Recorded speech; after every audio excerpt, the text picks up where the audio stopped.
Hello and welcome to a UKVersus deck profile. Today we'll be looking at Shin Nemoto, lovingly named by me as Shin Intervention. Not the most original names, but hey. We're looking at this on UKVersus.cards, which is a new site by the Dobbers, which is deck building designed with mobile interaction in mind, and it has access to full screen imagery. So we're going to be looking at Shin Nemoto. This is a undaunted raid character who has air, death, and evil, and is a 7-hander with 20 health, who has form twice per turn. Add one card from your hand to your card pool face down.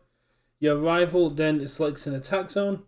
Unflip the card. If it is that attack zone, nothing happens. But if they guess wrong, it gets -1 difficulty and +3 speed. This can make attacks very hard to deal with, especially on face. And response: after your attack deals damage, your rival reveals one random card from their hand.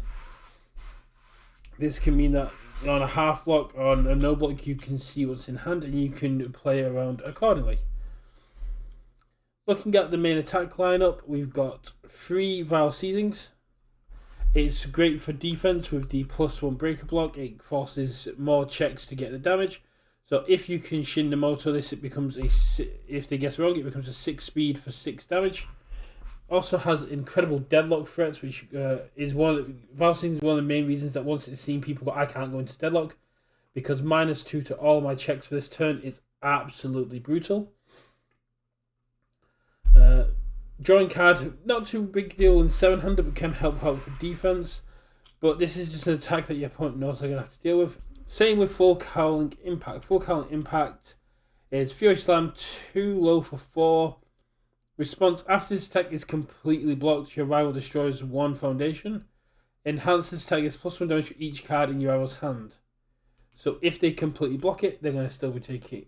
They're going to be losing a foundation. If they don't completely block it, they're going to take some damage, and they're also going to reveal a card in the hand from Shin Nemoto.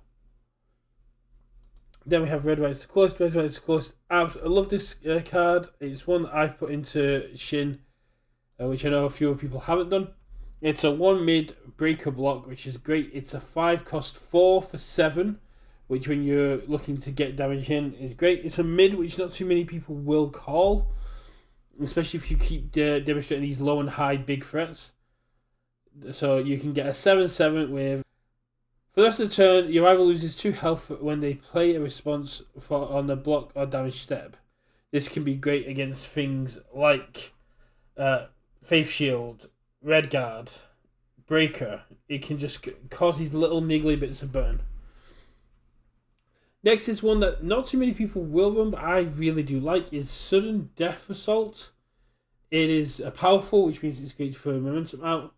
It's a 5 cost, 3 check, 3 mid for 5, 2 low block. Low block's always very important, especially with the Mirios running around. Enhance: if your rival attempts to block, if your rival tries to block this with a mid block, their check to block gets -3.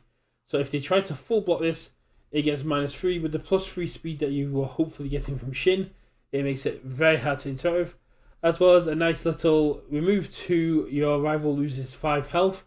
Is always great. It means if you just got him burn it out, you could go, oh, I might not get the powerful through, but you can still burn them down and get them close to that death march. How does it impact Cyclone? Very powerful card. 3 high for 6.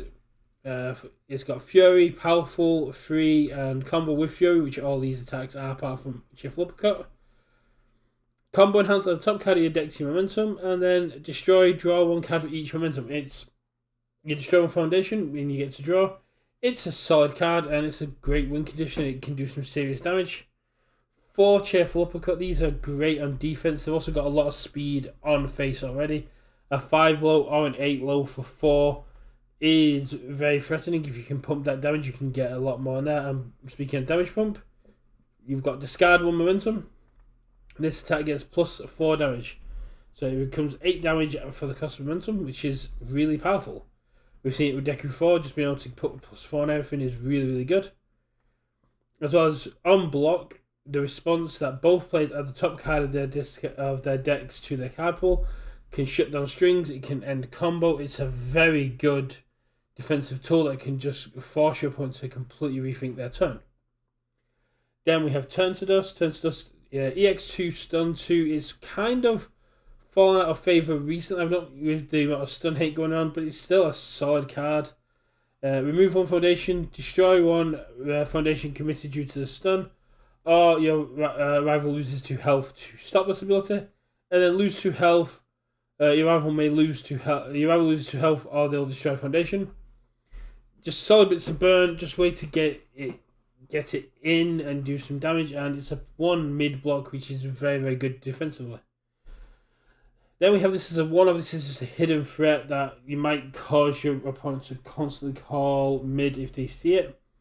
It's Hulking Grimace. It's a Fury Taunt. Your response after your rival blocks, you seal the block, and then if this attack is blocked, you can draw a card. Only playable if your hand is size printed less, so you don't get to draw off this, but you can seal the block, which means no breakers, and then you also get to come at them with an 8 mid for 10, or more likely a 5 mid for 10, because once this has been checked, or once this has been seen, mid is always going to be on their mind, but you're only running 6 mids, 7 highs, and 7 lows.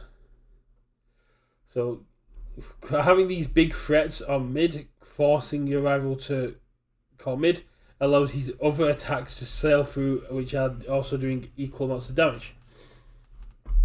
In terms of non-attacks, we've got our spams. We've got Foresight.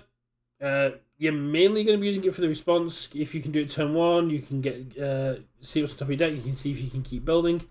It's also a low block, which is very, very good and needed on death. And then if you need to see how this is going to, how your next check's going to go, or see if your opponent's going to actually be able to block this, you can remove it to reveal the top card of your player's deck. It's a solid card, but it's just a build extender, and it's a nice solid on playability, which can then also be sacrificed to Howl's Impact Cyclone, or to other foundations to make sure that they can use their abilities. Internship with Best Genist. We're not on Earth, so we don't get the flip ability. It is just in there as a 0 spam. It could probably be replaced with any other Earth 0 spam, but it could be an in danger, I guess. But it's just a 0 spam. I was trying to get out there aggressively. Probably could just swap on for a tight-lipped, but it's fine. Surviving the final, it's a -1 speed. It does its job. It's trying to make things slower, make sure we can block. Tight-lipped, flip for damage, perfect. If you suspect your attack's going to hit, just get that more damage in. It can win you games, and it's a very decent block in itself. Refreshing Slice, discard 1 momentum, Readiness Foundation, your rival commits 1 foundation, only playable while committed, is a decent card. It's anti-stun, if you get stunned down. It allows strings to go on longer, and it forces your rival to commit as well, which can end their strings or make their blocks harder. Absolutely love Refreshing Slice, but it's in here as a 2-off. Snack Time. Snack Time is very decent, especially in the 700s. Discard a card. This attack gets +1 speed and stun, can push you over the edge to make sure you get that extra damage through. And of course, it's a very strong deadlock ability of flip 1 foundation, draw 1 card. The moment your opponent goes into deadlock, you are pretty much untouchable. You can make your entire board face down, and you can just stack your hand with enough cards to block for days, or get ready to keep punching for days. Forcing Surrender, it's mainly in here for card pool clogs, such as Tabe, Asuri 2, Minato 2. It's just to help keep you defensive, make sure that you're protected at 20 life. But you have got the response on the combo. We have got a combo with Howl's Impact Cyclone, so you can make them discard momentum as well. It's very solid. String with Study is just a decent card. I absolutely love String with Studies. Free low block with flip. If this is the 3rd attack or greater in this turn, you get to pick up a card from your card pool.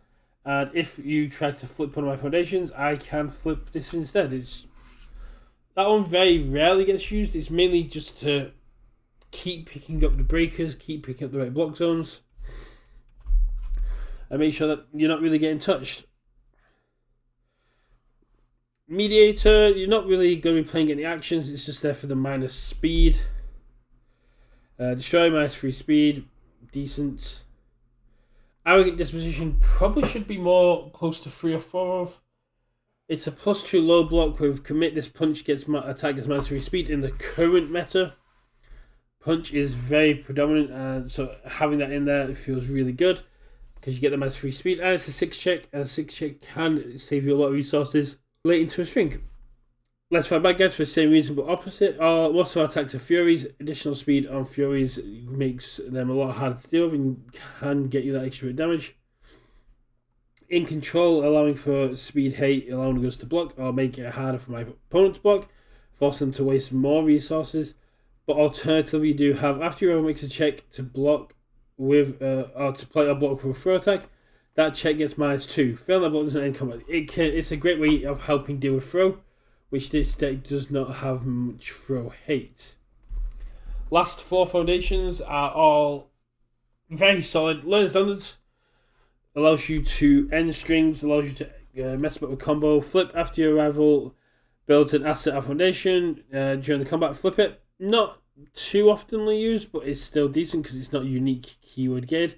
But remove after you take damage from an unblocked attack, your rival must play a non-attack as their next form or end their combat phase. This is very good against characters like Mirio.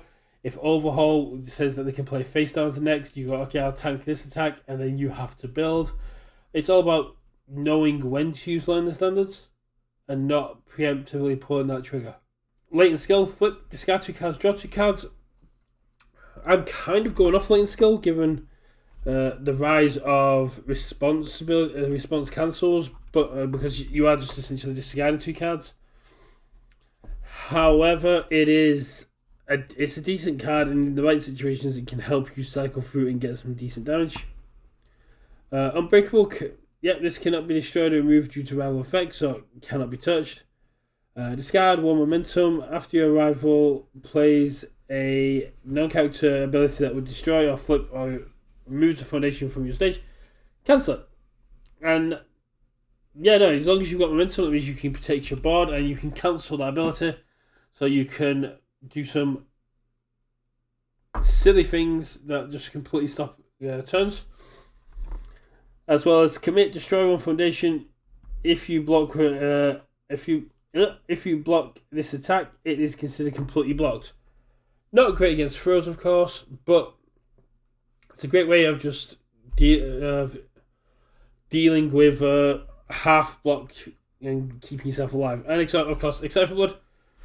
If your rival loses life, which hopefully they will do, you get to lose 2 life and draw a card. But after your rival loses health, you can flip it and gain 4 health, which is the solid part. So as a 20 health, you want to be kept alive, you want to keep going. As I said before, attack zones, we're looking at 7 high, 7 low, 6 mid. Block zones, 19 high, 18 low, 23 mid. And it's just about keeping yourself alive, utilizing Breaker, utilizing Cheerful Uppercuts Response, and then clapping back hard on the backswing with an array of zones that hopefully your rival is not going to be able to keep up with. But unfortunately, you never know. Some people do just have this uncanny ability to guess right every single time, and it is a shame. But then you also get the games where nobody guesses right, and as long as you're running unconventional attack lineups like this, it's going to be a lot harder for your rival to keep up with you.